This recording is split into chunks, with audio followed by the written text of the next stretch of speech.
Jeff Brohm is swinging for the fences.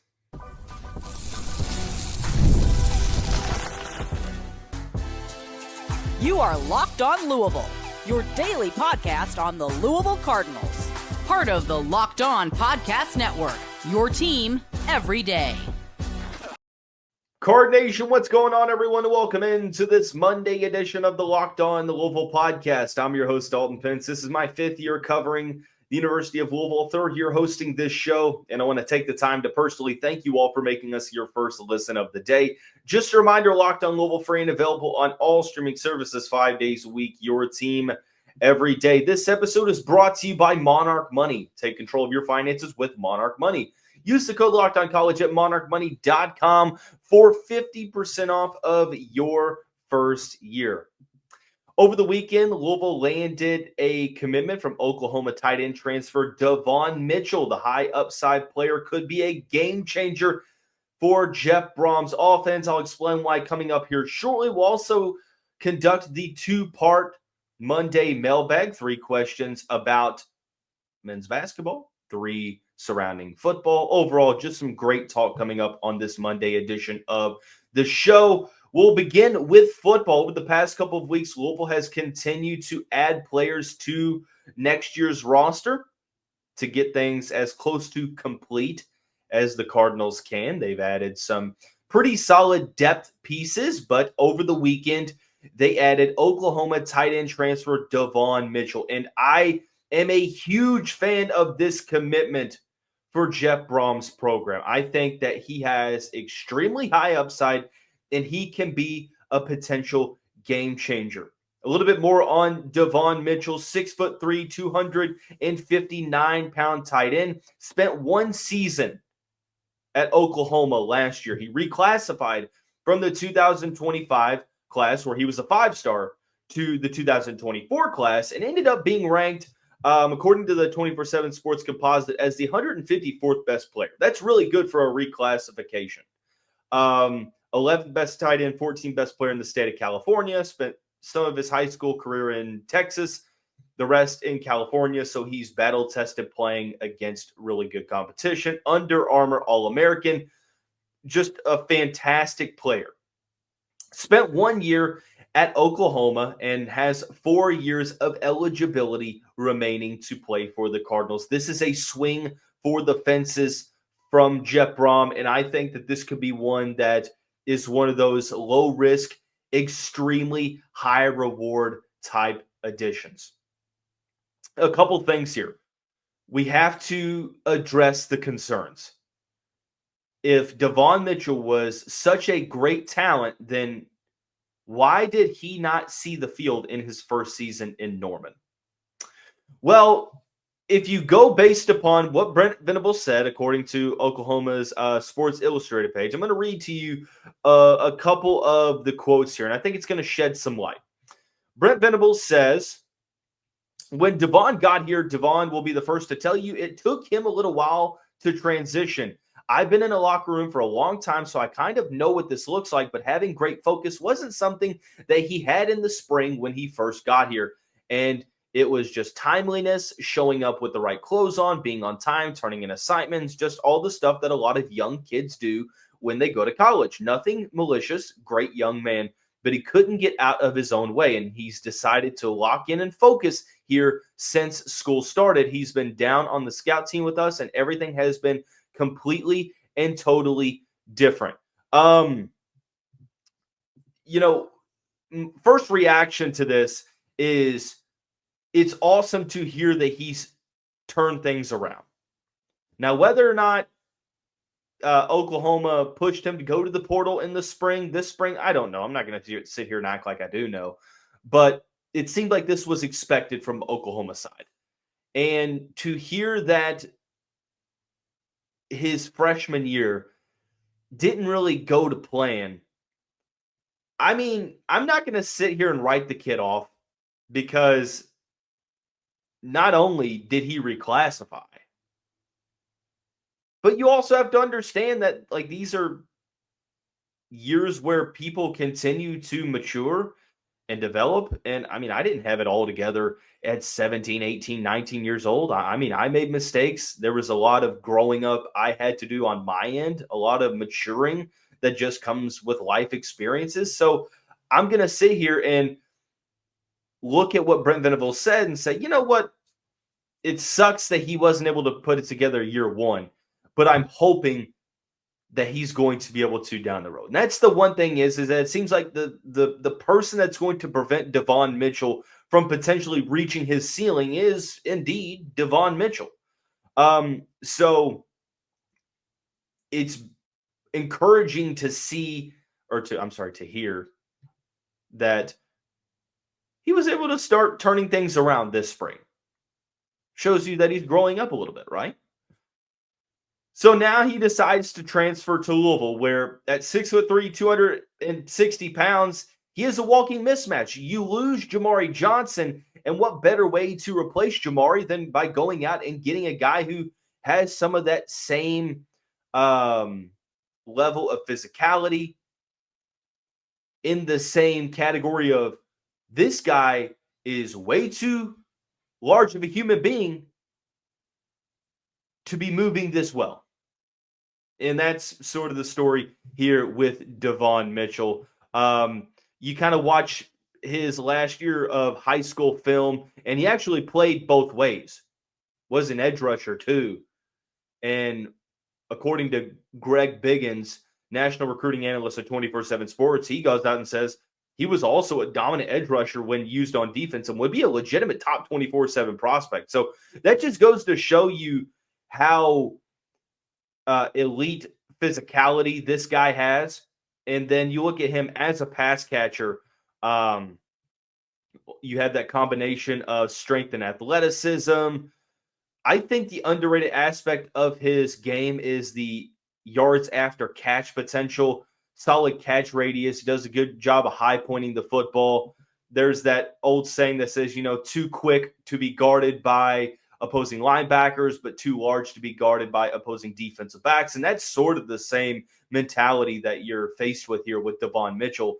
And that's why I say that if he can put it together mentally, if he can put it together on the field, I think that the sky is truly the limit here.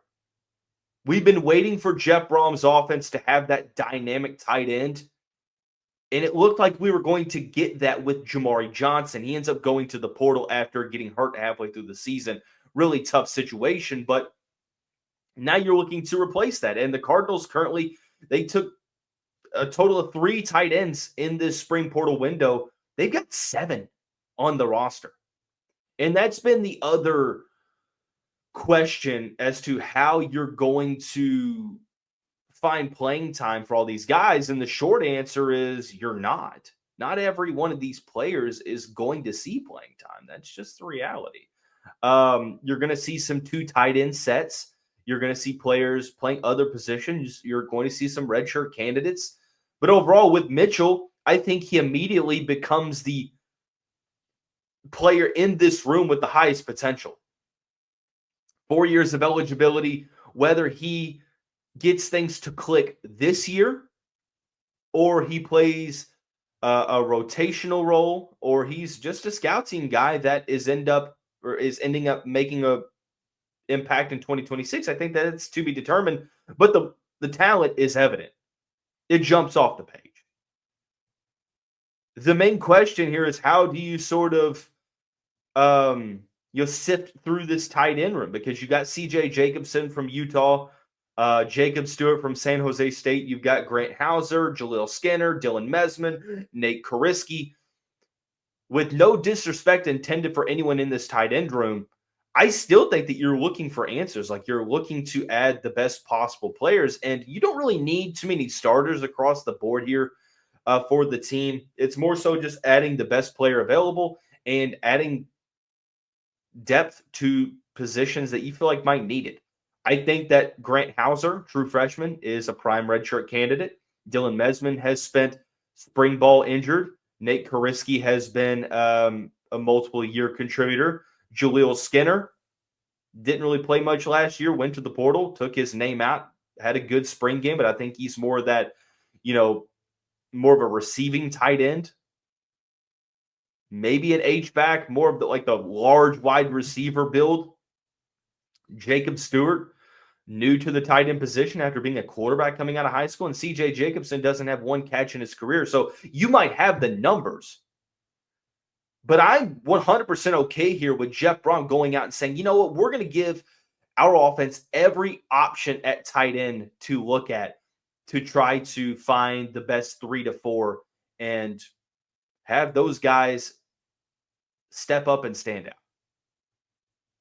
If Davon Mitchell puts it together, folks, I mean, you're talking all ACC caliber tight end. Like, this guy is physically ready. He's got the frame to be physically ready to contribute immediately. He's got the talent. If he's able to put it together, and he's got a couple months to learn this offense, if he's able to put it together, I would not be shocked, guys. I would not be shocked at all if you see his name on the 2 deep on that first depth chart heading into the season opener. I'm just saying, talent is there. If he's starting to figure things out, watch out. But of course, this is a situation that we're going to monitor how the tight end room progresses heading through summer, heading into fall camp, and much more. So we're going to dive into the first of 2 Monday mailbag segments. When we come back, questions surrounding the basketball side of things. And there's going to be one that when I read it off, you're going to be sort of mad that I even read it off in the first place. Just a fair warning. We'll ask that question and try to answer when we come back on this Monday edition of the Locked On Louisville podcast.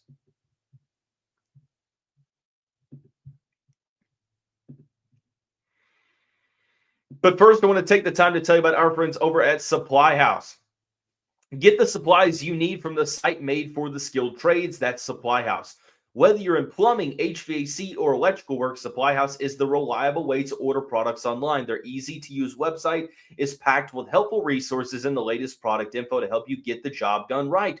With a complete inventory of over 200,000 parts from 400-plus top brands, you'll find exactly what you need. If you need help with an order, well, Supply House offers expert support and industry-leading service. The Trademaster program gives you perks like a dedicated phone line, free shipping, and discounts on every order. Join the Trademaster program today at supplyhouse.com/TM and start ordering plumbing, HVAC, and electrical supplies with just a few clicks. Use the promo code SH5 for 5% off your first order. That's while using supplyhouse.com.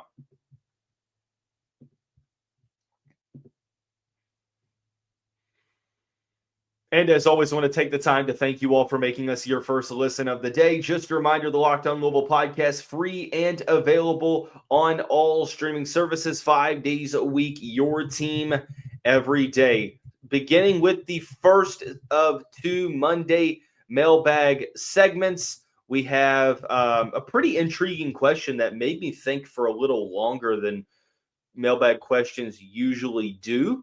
But I think it's a pretty good one. Do you think Sananda could be a first rounder in 2026 with how good of a season he's having this year and how he could project to look next season? These are some of the more challenging questions because I think talent-wise, I mean, there's no doubt to me that the talent-wise he could be. The issue is that these draft decisions aren't based upon talent all the time. They're based upon potential. They're based upon fit. They're based upon just other factors that are out of the control of the player. Like, the player could be really good, but sometimes it really isn't up to that player. I think the one thing that hurts Sananda is what hurts a lot of other college veterans, and that is age. Sananda will be 22 years old. That's or when next season starts. That is in NBA draft talk. Not great because for whatever reason, it's not really like complete shock, but if you're drafting in the first round, a lot of times you're going based upon potential. Now, a lot of that is going with younger players that haven't really had the level of production that older players have had, but they have the potential to maybe have a higher ceiling. And they've got time with players being 19 to 20 years old. With Sananda Fru, the play here is that he has a good season in 25-26 with Louisville, and maybe a team in the back end of that first round, early in the second round, says, you know what? We need a guy that's going to be able to come in right away. We don't really have the cap space to go out and get top guys in free agency, so we're going to just supplement via the draft and get guys that can come in and play a role right away. That's where the potential in the first round lies. Now, of course, we're talking about a best-case scenario season for Sananda Fru. Like, he's coming in and he is like an all-ACC level contributor, and he just has a great season and catches everyone by storm. That's where you have to look at if Sananda Fru is going to be in contention to be a first-round pick next draft. So could it happen? Sure. Am I going to put those expectations on Fru year one? Not a chance. Not a chance at this point. So at the moment, I think he's going to have a really good season. I'm not going to sit here and say, well, he's going to have to be a first-round pick for this to be worth it. I don't think anyone's saying that. I think this is just a hypothetical question, but still. Here's the question you are going to get mad about. Was the Kenny Payne situation actually more helpful than people realize with Louisville? Of course, everyone knows that it sucked, but it seemed like it opened Louisville's boosters' eyes to wanting to pour in more resources to get the Cardinals out of this situation. I understand the merit of the question. I understand the intention. You're saying that, well, Louisville hit rock bottom, and it forced everyone to realize that, oh gosh, guys, we need to get this back, and we need to get it back quickly. So we're going to go overdrive on the resource side of things. I mean, maybe in that specific light, but that's a very small sliver. It's a small piece of the pie here. The Kenny Payne era in Louisville, if given a year 3, I don't even want to think about how disastrous it would have been. It would have been absolutely catastrophic, even though it probably already was. You took a program that was at the bottom or close to the bottom, and you drove it into the base of the floor. Like, you got down to the Earth's core. That's how far Louisville was down in rock bottom. So I'm not going to say it was helpful. I think that even if Kenny Payne had not been as bad and still gotten fired, I still think Louisville boosters know. And a lot of this was Pat Kelsey convincing them. Like, it wasn't like, oh, well, you know what? We got to get this program back. We got to put the resources in. Louisville lost a lot of boosters. So I really don't think it was this situation that opened their eyes. It was more so Pat Kelsey being a great salesman and ambassador for the program, the way it should be portrayed. And then the on-the-court success comes, and now you see Louisville in a really good spot. So I'm not going to say it was helpful in that regard. Look, I'm not going to clown the question. I understand the merit of the question, but yeah, I'm not really a huge believer in that. Let's just put it that way. So, final question. Do you think the Cards will roll with just 11 scholarship players next season? Here's who they have. Kenai Ruths, Javon Hadley, Kason Pryor, Ollie Khalifa, Kobe Rogers, Michael Brown Jr., Sananda Fru, Adrian Woolley, Ryan Conwell, and Isaac McNeely. That's 10 scholarship players. Do you think Louisville goes and adds one more and says, we're good? I go back and forth on this. I think that 11 is the bare minimum that Pat Kelsey would maybe entertain rolling with. I still think you need 12 to 13, even if the final 2 guys that you bring in are into the rotation, redshirt candidates maybe younger players, maybe international players that have multiple years of eligibility that you're banking on for the future. But you saw this past year, injuries.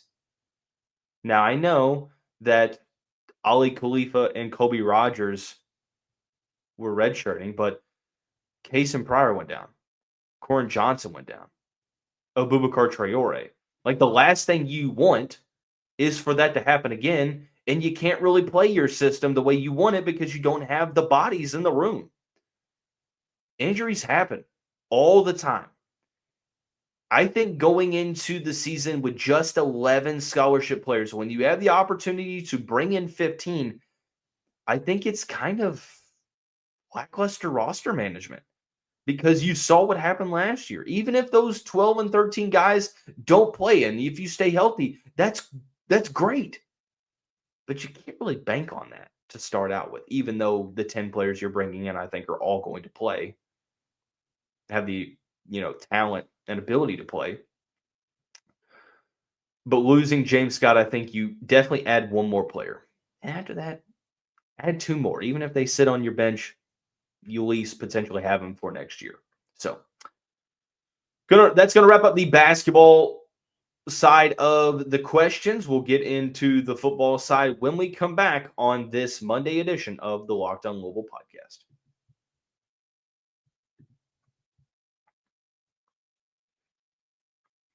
Card Nation, today's episode of the show is brought to you by Monarch Money. If you ever check your bank account and wonder where all your money went between dining out, online shopping, or whatever, it's easy to lose track. That's where Monarch Money comes into play. It's your personal CFO that gives you full visibility and control over your finances.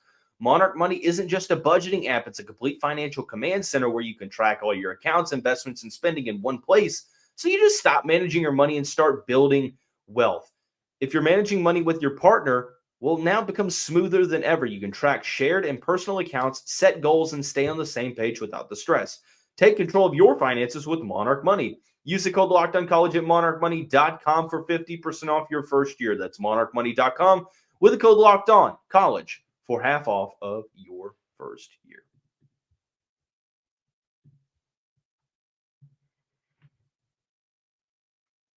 A lot of exciting things this month. This month more than the ones prior. I'm going to be taking a lot of consideration into your topic suggestions. So if there is any topic you want discussed, any type of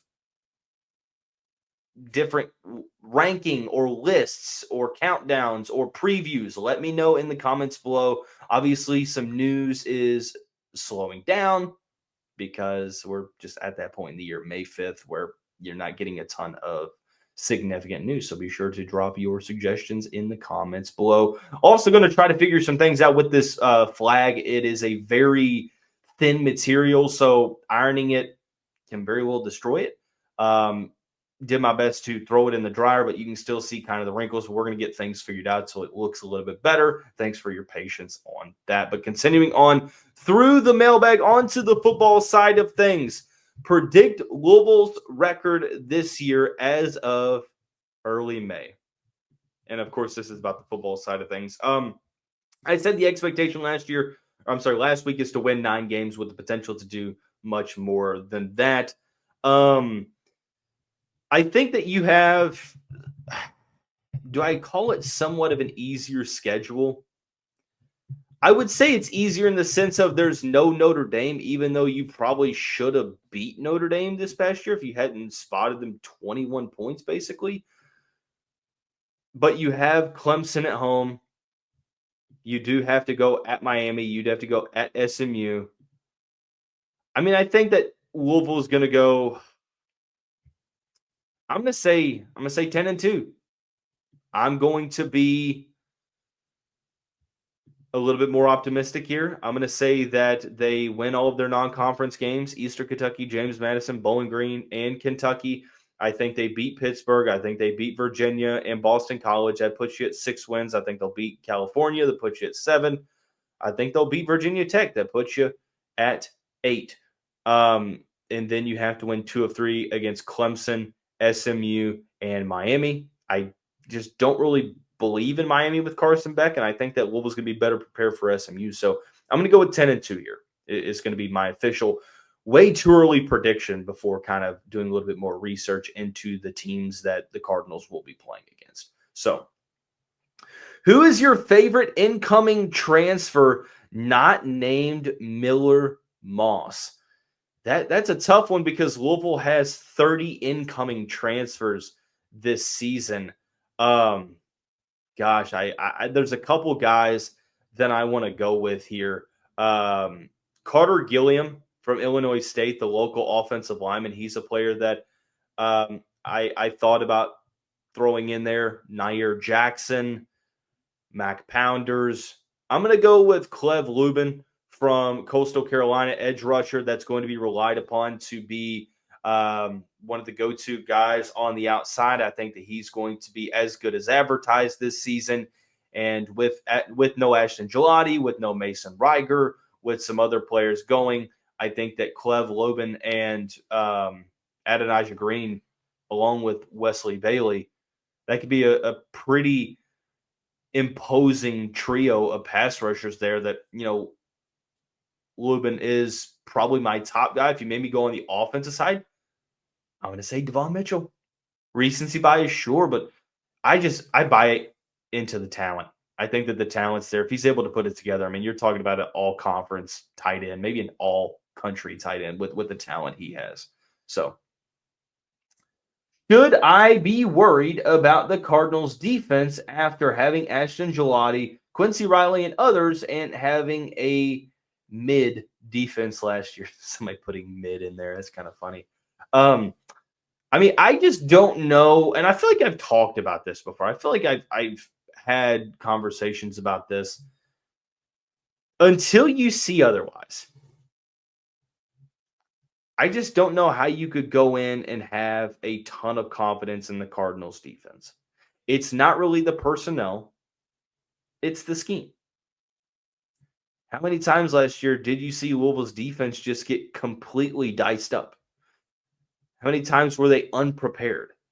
We saw the same issues: communication, penalties, unpreparedness.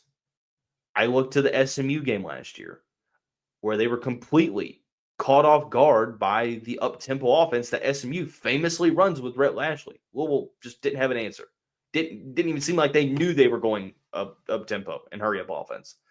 The Stanford game. So with no Ashton Gelati, one of the best pass rushers in your program history, with no Quincy Riley, one of the best lockdown cornerbacks in the ACC over the past couple seasons, without a bunch of other veteran guys on that defense, how do you find confidence? Well, I mentioned this on Mondays with Dalton Pence last week. I hope that in the exit interview and decision to keep Ron English, Jeff Brohm said, look, we have to have a plan of action here. We have to make it easier for our defensive players to understand the scheme. Brohm spent a ton of time with the defense this spring in practice and in the spring game. So I'm not going to say you shouldn't be worried. I think everyone is cautiously waiting to see what the defense looks like, but you're going to have a great offense. Again, it's just a matter of what that defense is going to look like. So no, I don't think you're wrong in saying that you should be worried. Worried is a weird term to use here. I think that worried, concerned, whatever you want to use, I think it's just a matter of we're in wait and see approach. I'm not going to think one way or the other until I see this defense on the field playing good competition. I don't care what is said in the offseason. We'll see what they look like on the field. That is going to wrap up this Monday edition of the show. We'll see you right back here tomorrow. Go Cards.